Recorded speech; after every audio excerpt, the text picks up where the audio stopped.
Mas, aku pengen masuk Islam gitu kan.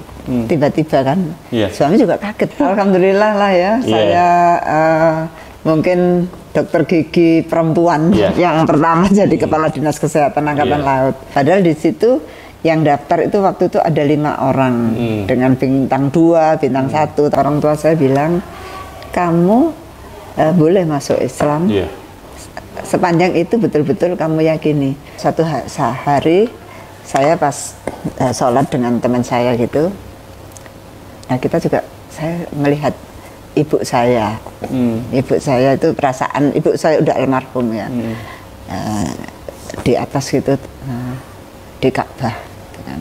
Ibu dada-dada sampai saya merinding. Saya tuh kok banyak ditunjukkan hal-hal yang menguatkan saya untuk di sini gitu.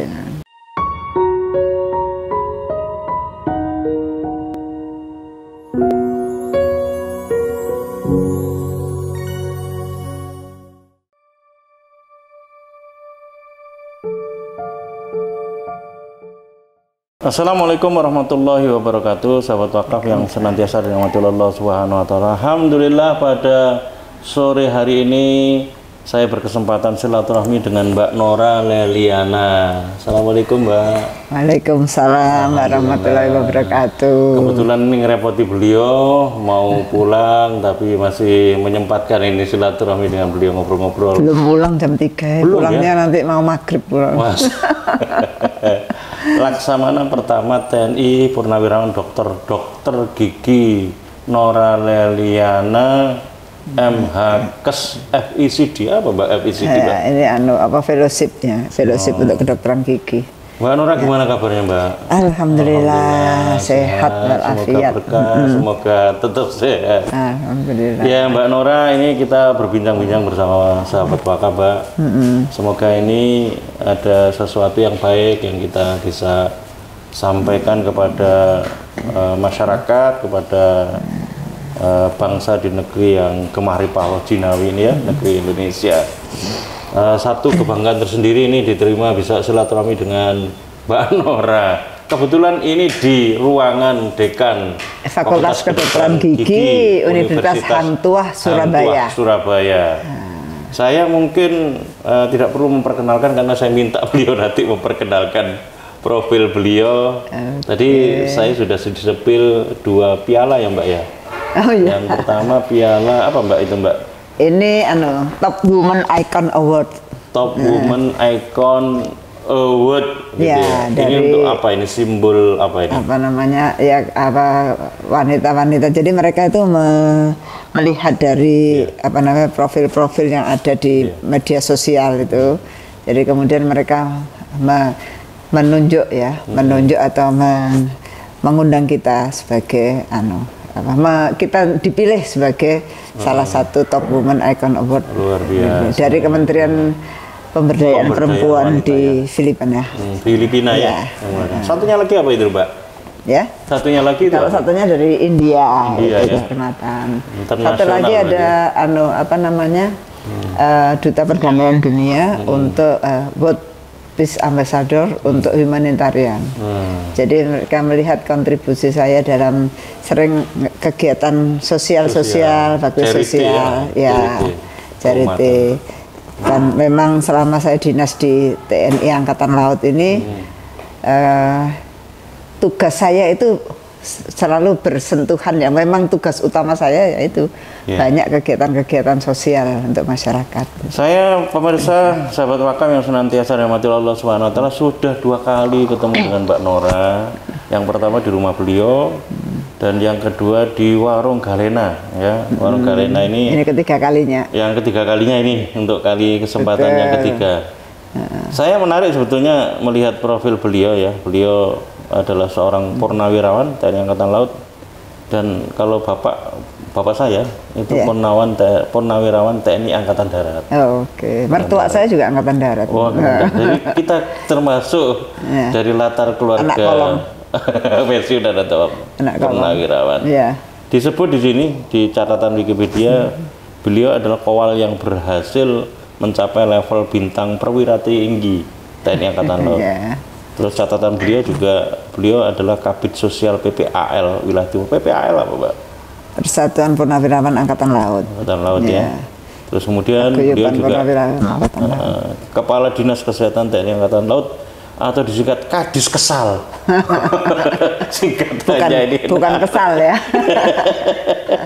Jadi alhamdulillah lah ya, saya mungkin dokter gigi perempuan yang pertama jadi Kepala Dinas Kesehatan Angkatan Laut. Alhamdulillah. Biasanya kan dokter gigi kan orang kedua, gitu kan. Nah, ini juga terkait dengan cita-cita saya dulu ya. Saya nggak cita-cita dari dokter gigi. Tidak punya cita-cita dokter gigi, tapi jadi dokter gigi. Tapi jadi dokter gigi ya. Saya nggak pengen jadi dokter gigi karena dokter gigi ini kan menurut saya dulu orang kedua. Orang kedua. Orang pertamanya kedokteran. Ya kedokteran lah pasti. Ya.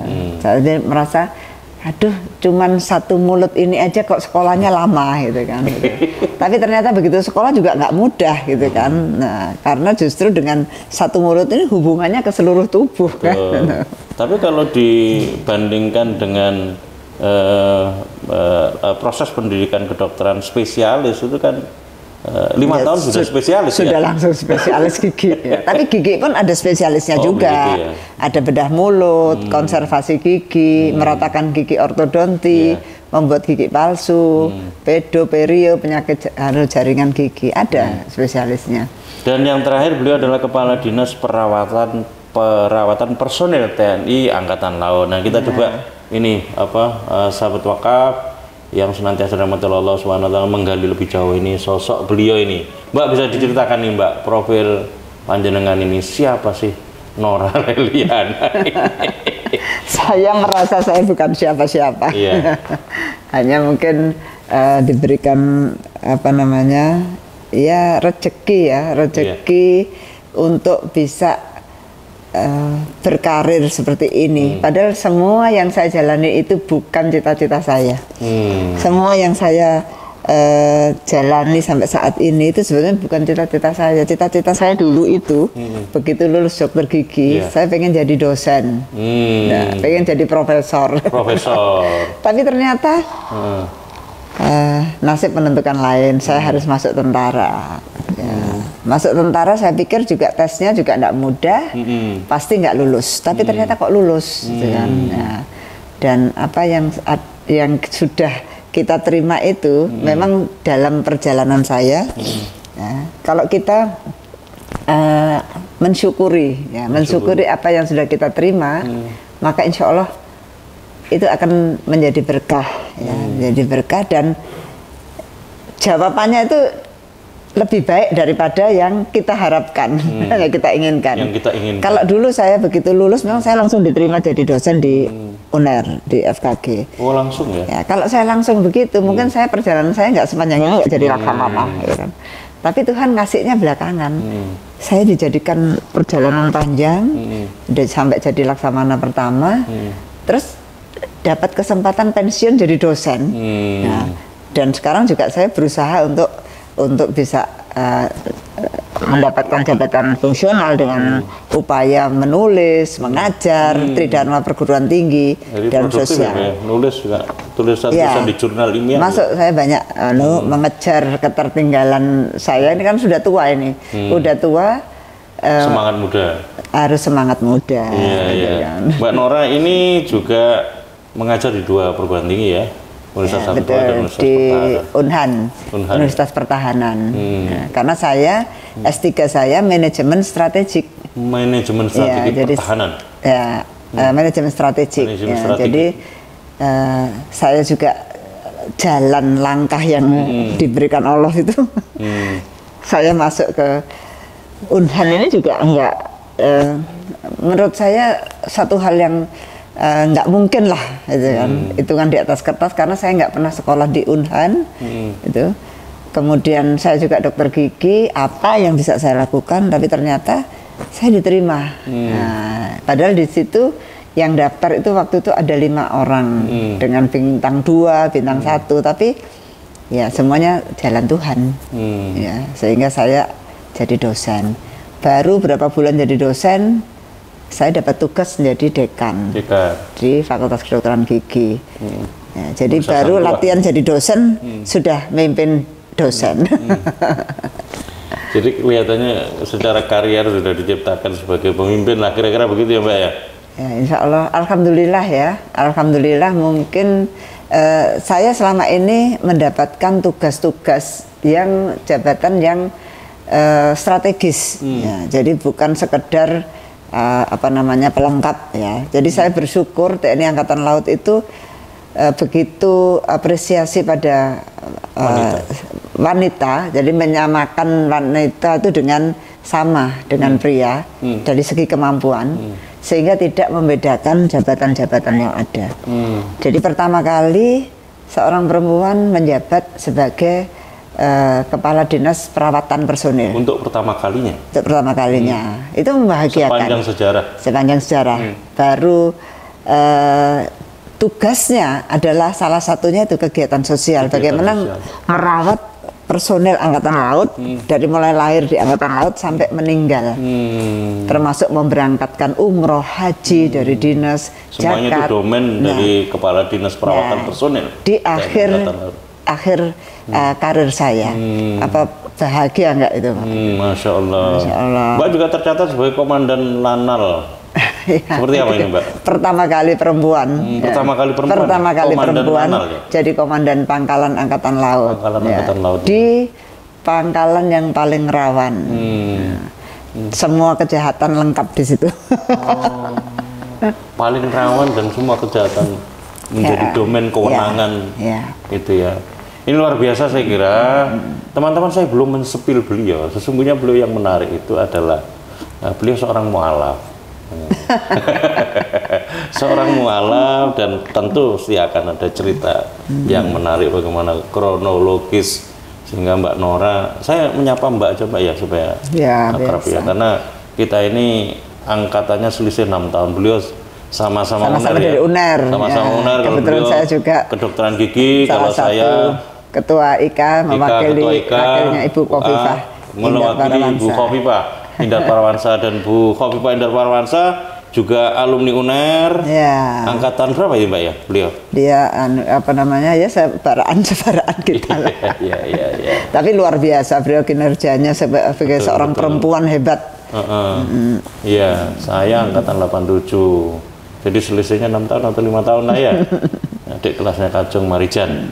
Mbak, bisa diceritakan Mbak, gimana nih sisi menarik atau perjalanan spiritual Mbak akhirnya masuk Islam, dan tentu ada dinamika pencarian apa yang menarik ya sebagai bagian dari perjalanan spiritual Mbak yang sampai kemudian mengantarkan seperti sekarang ini Mbak, dengan berbagai peran yang saya kira sedang dan akan ditunggu oleh umat, kiprahnya terkait dengan kepedulian sosial Mbak. Ya, sebetulnya begini, waktu saya mau menikah, orang tua saya bilang, kamu boleh masuk Islam sepanjang itu betul-betul kamu yakini, bukan karena mau menikah. Kan? Nah, harapan saya waktu itu orang tua saya bilang, oh kamu boleh masuk atau kamu nggak boleh masuk. Udah enak toh kita kan. Ya, tapi ternyata menyerahkan pada saya, terserah kamu sudah dewasa, silakan pilih gitu kan. Nah di situ saya akhirnya nggak bisa memilih. Itu saya karena itu bicara saya dengan Tuhan saya ya. Saya nggak bisa, itu hati saya yang bicara. Nggak ada orang siapapun yang bisa mempengaruhi saya.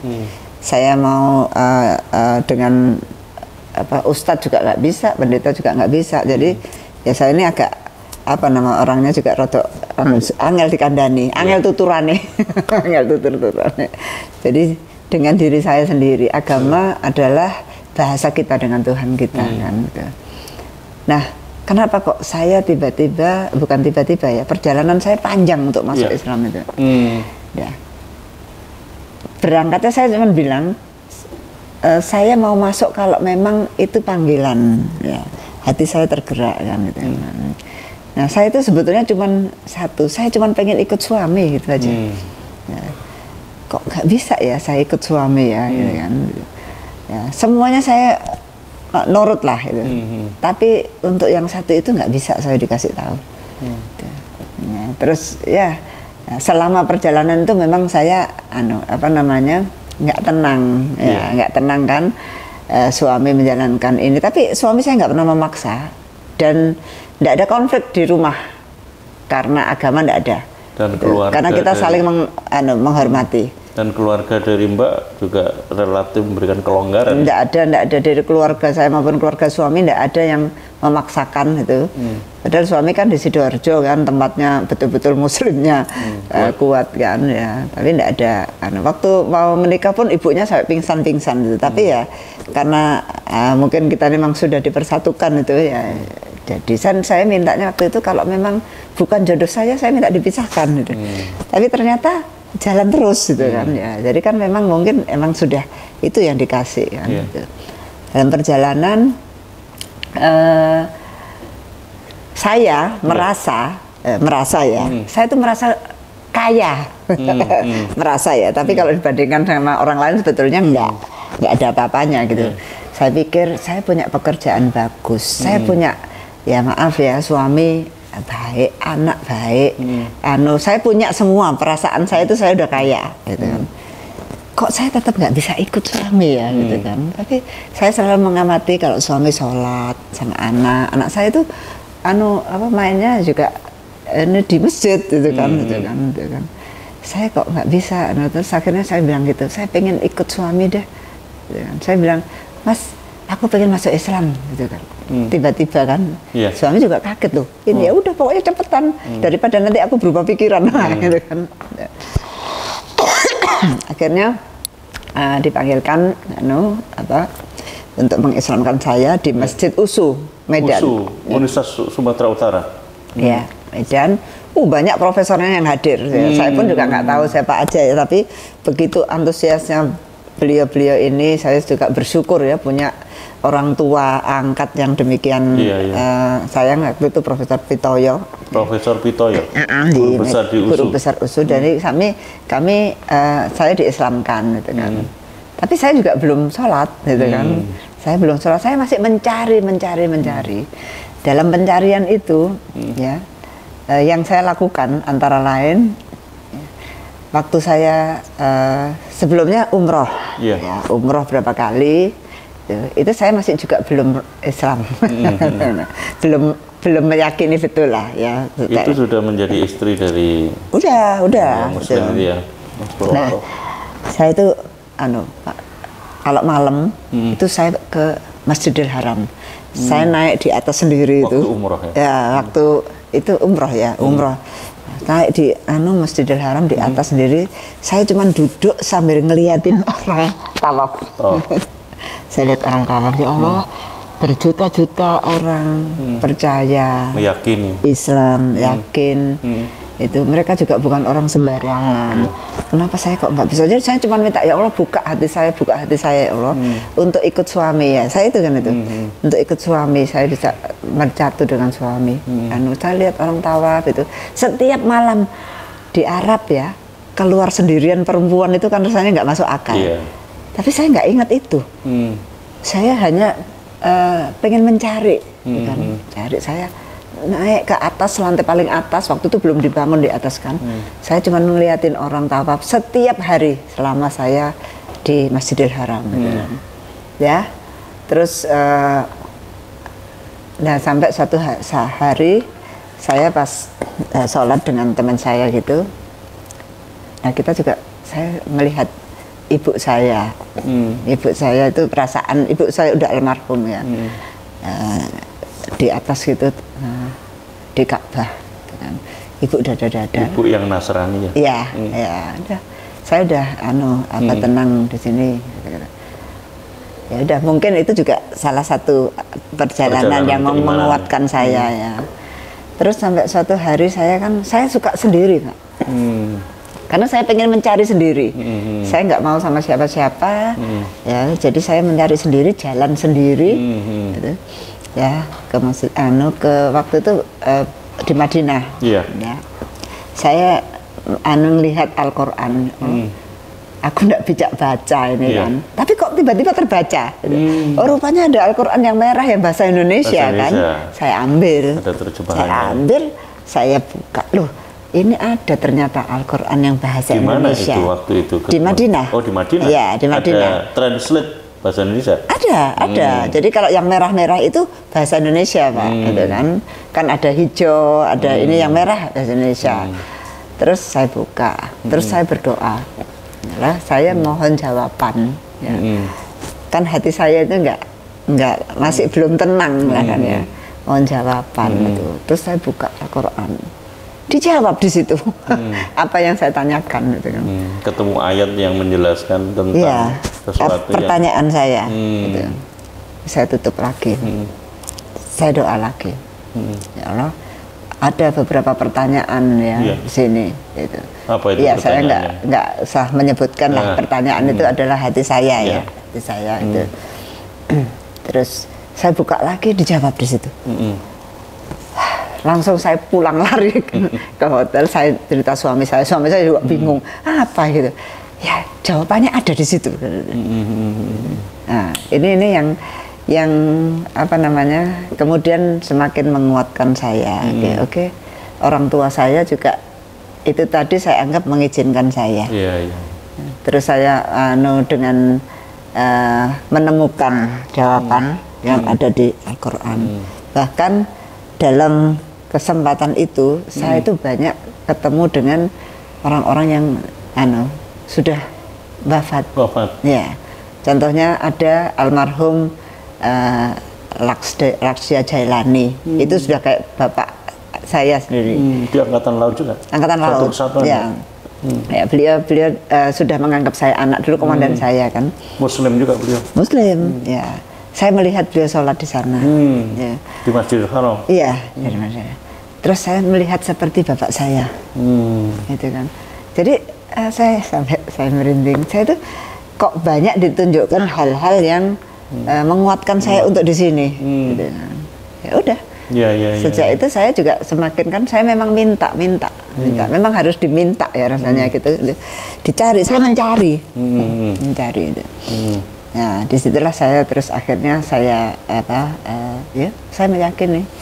Ya, sahabat wakaf yang senantiasa dirahmati oleh Allah Subhanahu Wa Taala, ini menarik ya saya kira, dan tentu ini sebuah transisi perasaan ya Mbak ya. Kalau dilihat Mbak dan coba dirasakan, ini kan perjalanan iman yang luar biasa menurut saya. Tapi ya, tidak semua orang bisa merasakan sama karena perjalanan keimanan seseorang itu kan masing-masing ya, sampai kepada titik keyakinan yang sepenuhnya. Mbak, yang Mbak Nora rasakan sebelum masuk Islam, kemudian setelah masuk Islam itu apa sih bedanya? Dan seperti apa sih perasaan sekarang ketika sudah menjalani kehidupan sebagai seorang muslimah? Kalau ditanya apa bedanya, ya masing-masing kan kita keyakinan ya. Pada saat itu keyakinan saya sebagai seorang Nasrani, ya cukup kuat dengan keyakinan itu, juga, ya. Dan mengajarkan berbuat baik, ya, dan berbuat baik. Kemudian saya menikah, dapat suami yang Muslim. Nah, disinilah letak apa namanya transisinya. Ya ketidaktenangan hidup saya kan. Ya saya kan jadi tidak tenang kan. Ketika dalam ajaran agama kita harus nurut sama suami. Ya, katanya nek nurut suami itu berkah ya, mlebu surga kan. Dari sajane enak kan perempuan ini, tinggal nurut aja gitu kan. Tapi kok nggak nurut saya gitu kan. Jadi itu yang menjadikan saya tuh terombang-ambing dengan apa namanya ketakutan saya sendiri. Nah, dengan akhirnya tapi saya mau masuk Islam pun kalau saya nggak terpanggil saya juga nggak bisa gitu kan. Ini bahasa saya dengan Tuhan saya. Nah, setelah saya bisa menemukan diri saya sebagai seorang Muslim sekarang ini, ya saya lebih tenang. Nah, artinya saya bisa ikut suami, gitu kan. Ya, dalam pelajaran hidup saya itu cuma satu, pokoknya berusaha berbuat baik aja. Kita nggak tahu berbuat baik itu bisa diterima dengan baik atau enggak penting. Yang penting kita berusaha berbuat baik aja. Gitu. Saya merasa saya juga nggak nggak terlalu ya biasa-biasa aja menurut saya. Cuman saya berusaha untuk berbuat baik, ya berusaha berbuat baik. Terus kita ya melalui berbagai cara ya, dengan silaturahmi dan lain sebagainya. mungkin kita bisa membantu orang itu dengan banyak teman, itu kan ya, bisa mengantarkan kita untuk berbuat baik kan, itu aja. Kemudian saya pelajari di sini setelah saya menjadi Muslim itu, kita melatih diri kita untuk bisa bukan pasrah ya, kita mensyukuri ya, mensyukuri apa yang kita terima. Ya. Kalau kita mensyukuri dan ikhlas menjalankan apa yang kita terima, insya Allah yakin, tambah kenikmatannya. Iya. Semakin kokoh ya. Tambah kokoh. Jadi sampai sebegini yang simpel aja ya. Ini saya terlambat mau masuk kantor. Ya. Gitu. Jalanan macet. Gitu. Ya. Saya cuman zikir aja. Nah, zikirnya ya waktu itu ya bisa cuman Allahu Akbar ya, Allahu Akbar, Allahu Akbar sambil di mobil nyopir itu nggak telat. Padahal nggak masuk akal. Gitu kan. Banyak hal-hal yang seperti itu yang saya alami ya. Ya, sehingga saya semakin yakin gitu. Dalam beberapa kegiatan juga gitu ya, seperti jalan hidup saya sekarang lah. Saya nggak pengen jadi dokter gigi. Ternyata saya diterima di Fakultas Kedokteran Gigi UNER. Sebenarnya hebat kan, tapi karena nggak pengen jadi kita merasa kok di situ kan. Karena kalau jadi dokter gigi itu zaman dulu nggak bisa jadi kepala rumah sakit. Nah begitu saya jadi dokter gigi lulus, kok malah diterima di tentara, di Angkatan Laut. Gitu. Dan tugas saya pertama di marinir, kemudian saya mendapat suami saya mendapatkan ngelamar jadi di PTP, diterima. Ya. Akhirnya di Medan di PTP 9 waktu itu. Ya. Nah, saya kan di Surabaya. Saya itu tadi, saya cuma pengen kumpul sama suami aja. Jadi sebetulnya saya itu cita-citanya saya nggak tinggi, Pak. Akhirnya pindah tugas ke Medan. Saya pindah tugas ke Medan dengan ancaman kamu nggak punya jabatan. Oh ya nggak apa-apa, yang penting saya pindah di Medan dan saya masih bisa jadi dokter gigi. Ternyata baru 3 bulan atau nggak sampai 4 bulan saya di Medan, kepala rumah sakitnya sekolah. Jadi saya menggantikan jadi kepala rumah sakit. PJS, pejabat sementara. 2 tahun pejabat sementara karena masih terlalu muda. Ya. Dan kemudian saya dikukuhkan jadi kepala rumah sakit. Nah, ini kan yang tadi kita sanksikan ya, tapi kalau kita jalani dengan benar-benar, maka insya Allah, alhamdulillah ya.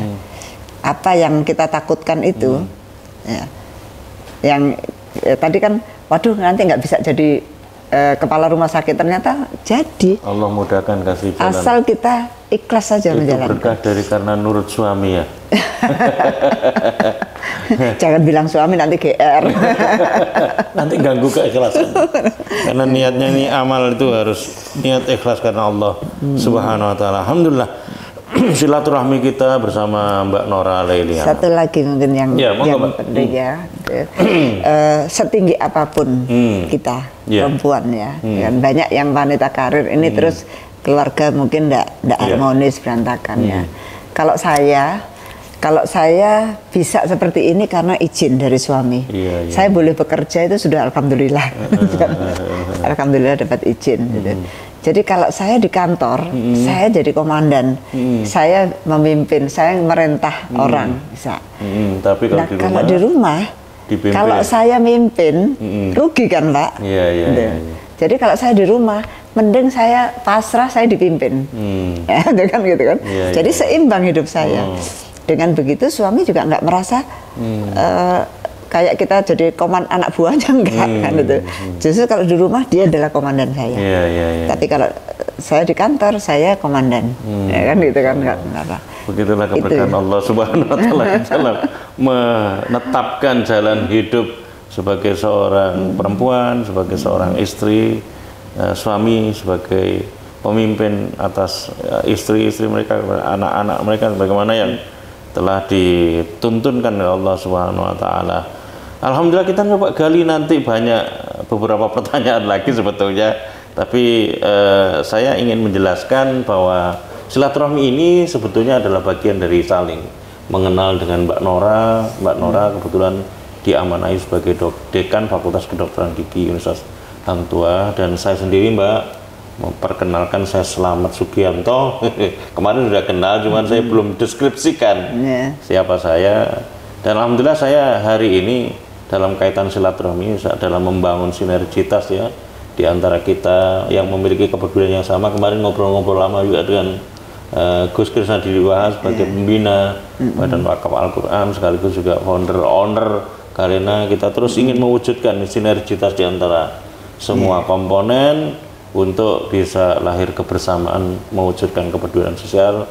Saya area manajer Jawa Timur Mbak, kebetulan diamanai oleh Badan Wakaf Al-Quran. Di Jawa Timur sendiri ada 4 cabang Mbak yang ada di Jawa Timur, yakni cabang Surabaya, kemudian cabang Madiun, cabang Gresik, dan cabang Malang. Baru bisa 4 cabang. Padahal kalau kita bicara keberadaan kota kabupaten yang ada di area Jawa Timur kan 38 kota kabupaten. Saya kira masih banyak kesempatan kita beramal bisa mewujudkan kebersamaan, kepedulian terhadap sesama lah.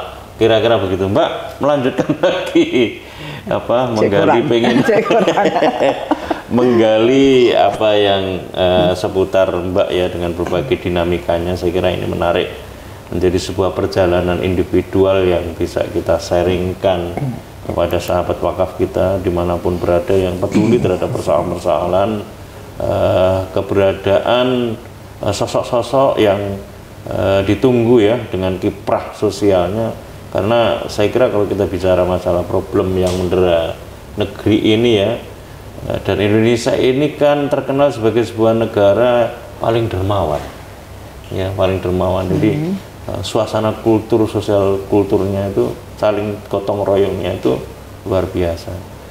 Jadi ini yang ingin kita wujudkan sebetulnya Mbak, menggali lagi apa yang tadi saya coba tanyakan kepada Mbak Nora. Sejauh ini dari proses masuknya Mbak ke dalam Islam sebagai seorang muslimah dengan berbagai dinamikanya, dan Mbak tadi menyampaikan bahwa inilah berkah ajaran Islam tentang, kalau saya sih mengambil hikmahnya itu, ini adalah sebuah keberkahan ajaran Islam yang memerintahkan ketaatan terhadap suami sehingga keberkahan itu bisa diwujudkan. Adakah Mbak hambatan-hambatan atau semacam dinamika internal ya terkait dengan ketika Mbak sudah menjatuhkan pilihan keputusan sebagai seorang mu'alaf dengan berbagai peran yang sekarang ini dilakukan Mbak? Adakah hambatan-hambatan, baik hambatan psikologis internal maupun hambatan-hambatan yang terkait dengan persoalan-persoalan eksternal gitu Mbak? Kalau eksternal itu hampir nggak ada. Hampir nggak ada. Saya orang yang tidak bukan terlalu mempedulikan, misalnya ada orang ngomong, nggak ada, dan saya merasa semua orang itu sayang sama saya gitu. Jadi saya nggak mikir orang itu menghujat saya, enggak gitu. Saya masuk dalam lingkungan lama saya juga, mereka juga welcome, tetap welcome. Dengan lingkungan baru mereka juga lebih welcome lagi. Latar mereka ya. Menurut saya ya yang penting itu kita harus merasa disayangi, dicintai gitu kan. Nah itu kalau eksternal nggak ada. Yang lebih banyak adalah internal diri saya sendiri. Apa saja Mbak? Yaitu tadi yang saya, bagaimana saya berusaha meningkatkan iman saya, ya, saya berusaha untuk meningkatkan ikhlas, ya, saya berusaha untuk banyak. Kalau namanya orang berumah tangga, terus dalam kehidupan tuh banyak dinamikanya pasti kan. Tapi bagaimana kita menyikapi itu dengan sesuai dengan ajaran Islam, ya kita insya Allah pasti akan semua masalah, tidak ada masalah yang tidak terselesaikan. Semua masalah itu pasti akan terselesaikan. Nah, apa resepnya? Apa resepnya Mbak? Ya, kita jangan panas, jangan mudah panas. Ya, pada saat kita mungkin ada suami berbuat salah itu, atau kita yang salah gitu kan, itu harus masing-masing ya udah tunggu, nggak usah berantem gitu loh. Kalau berantem itu nanti akan saling menyakiti kan. Jadi lebih baik ya udah kita benar atau kita salah, ya udah kita diem. Ada yang panas gitu kan. Nah, kalau kita lagi panas, suami harus diem. Jadi salah satu. Ya.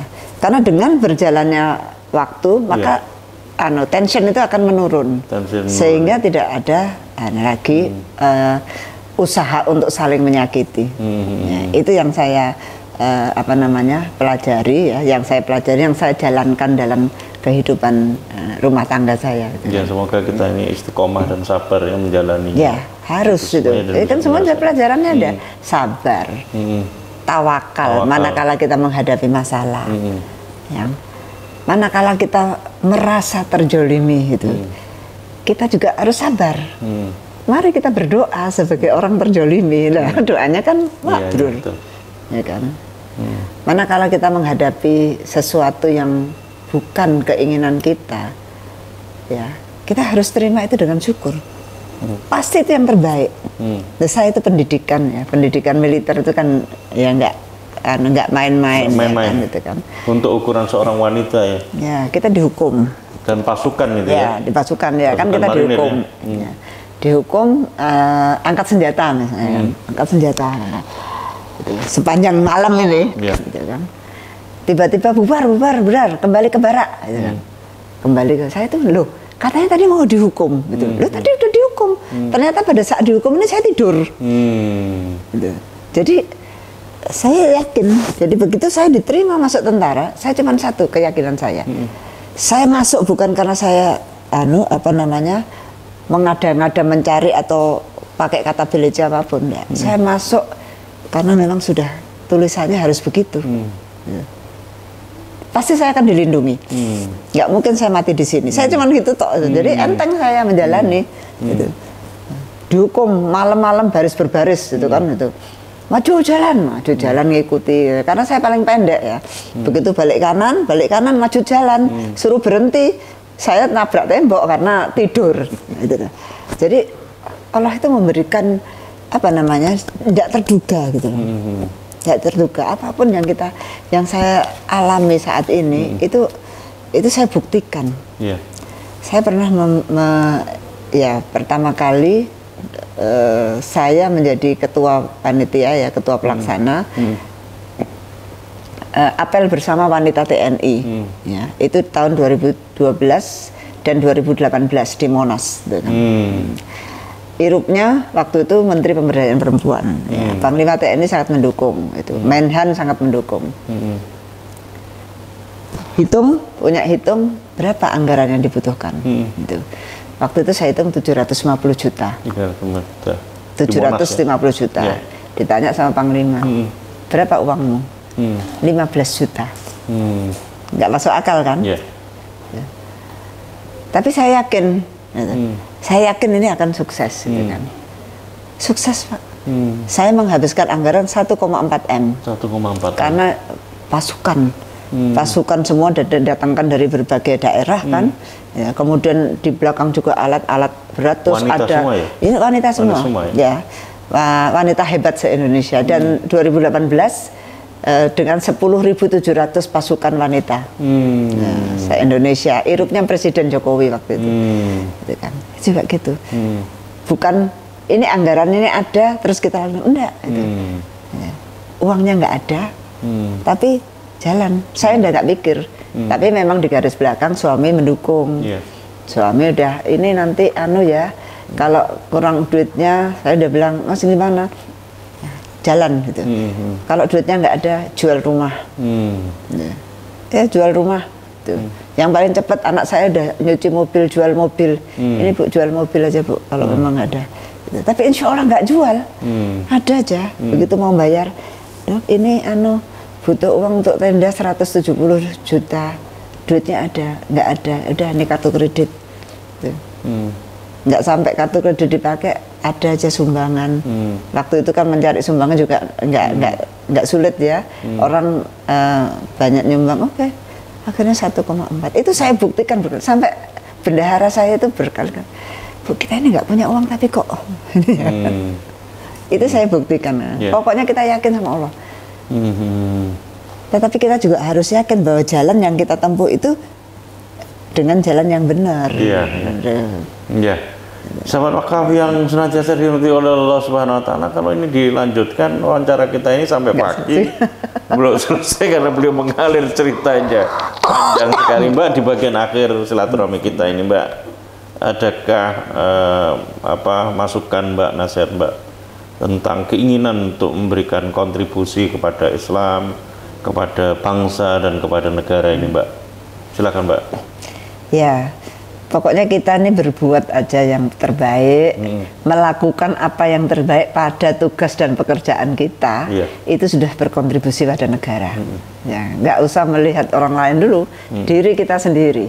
Berbuat baiklah, ya, nggak usah korupsi, nggak usah macem-macem, ya.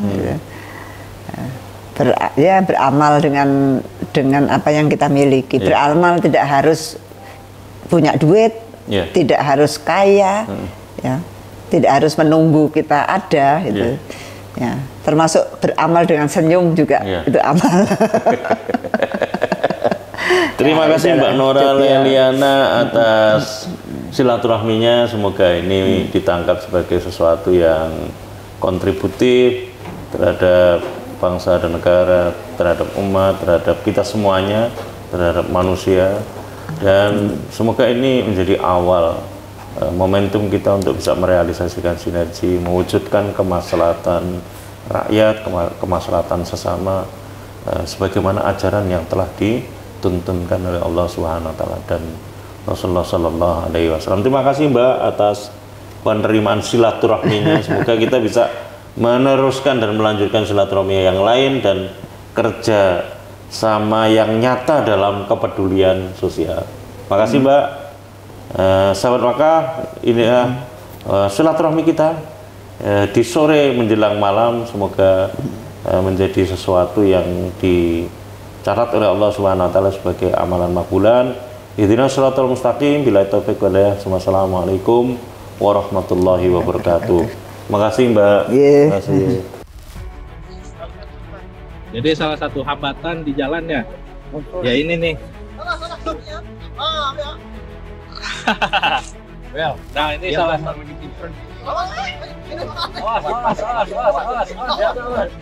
Hampir aja nih kawan kita jatuh ke sungai. Jadi memang salah satu hambatan kita itu kalau masuk ke pedalaman, ya seperti ini salah satunya. Belum lagi kayu-kayu itu pada muncul dari dasar sungai. Jadi memang perlu kehati-hatian dan tingkat risikonya juga besar ya.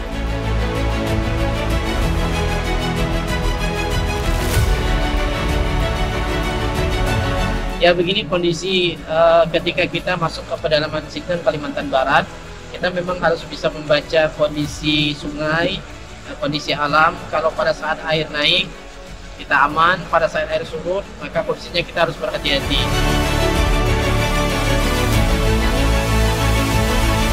Pada siang hari ini kita akan berangkat menuju Desa Mentatai. Dalam perjalanan insya Allah bisa ditempuh nanti bersama dengan tim kurang lebih 6-7 jam. Pada malam hari nanti kita akan bertemu dengan warga umat Islam yang ada di pedalaman Desa Mentatai.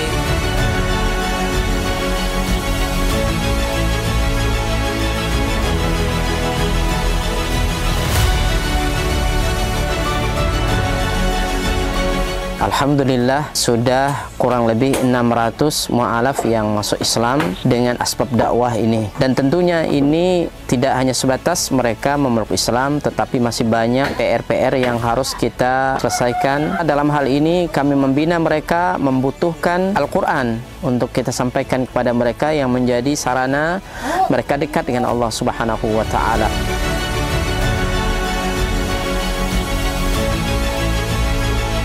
Kami berharap dan mengharapkan bantuan dari seluruh kaum muslimin untuk mensupport dakwah ini dengan berwakaf Al-Quran di Badan Wakaf Al-Quran.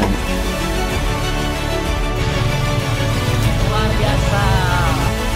Kaum muslimin yang dicintai oleh Allah Subhanahu wa taala, perlu kita ketahui bahwa pondok ini sangat dibutuhkan karena memang di sini sangat minim akan bahkan mungkin bukan lagi dikatakan minim, memang tidak ada lembaga semacam pondok pesantren yang berdiri di Desa Nangatempunak ini. Yang kedua adalah kerusakan akidah. Ya, jadi di sini jika tidak ada pesantren ini rusaknya luar biasa, apalagi memang pemurtatan sangat kuat di Desa Nangatempunak ini. Jadi memang misionaris itu masuk kemari itu dengan materi yang kuat, ya, dengan iming-iming yang kuat. Dengan adanya pondok pesantren ini mengkader anak-anak para mualaf, ya, dari suku Dayak yang berasal dari pedalaman ini sangat mudah jika mereka sudah belajar agama, kemudian mereka sudah paham dengan agama dan mereka sudah hafal Quran, mereka akan kita kembalikan ke kampung-kampung mereka.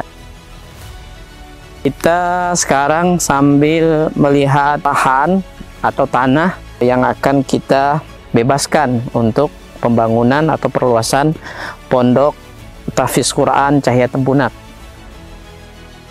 Lokasi ini adalah lokasi yang bebas daripada banjir dan luasnya kurang lebih 4 hektar, dan insya Allah di sini nanti akan kita bangun sarana ibadah, kemudian sarana untuk tinggal mukimnya para santri, kemudian aula belajar dan pertemuan para santri. Dengan demikian ini akan membantu dakwah dan memaksimalkan dakwah di pelosok pedalaman Sintang, Kalimantan Barat. Kami mengajak kepada seluruh kaum muslimin untuk mensupport, membantu dakwah ini dengan menyiapkan donasi dan wakaf terbaik melalui Badan Wakaf Al-Quran, dan semoga apa yang kita korbankan di jalan Allah SWT, harta kita, lelahnya kita, semua akan Allah berikan ganti dengan ganti yang lebih baik, kemudian diberikan balasan dengan balasan yang terbaik. Dan kami mendoakan semoga antum semua dijaga oleh Allah SWT dari seluruh musibah baik dunia maupun akhirat. Barakallahu fikum. Assalamualaikum warahmatullahi wabarakatuh.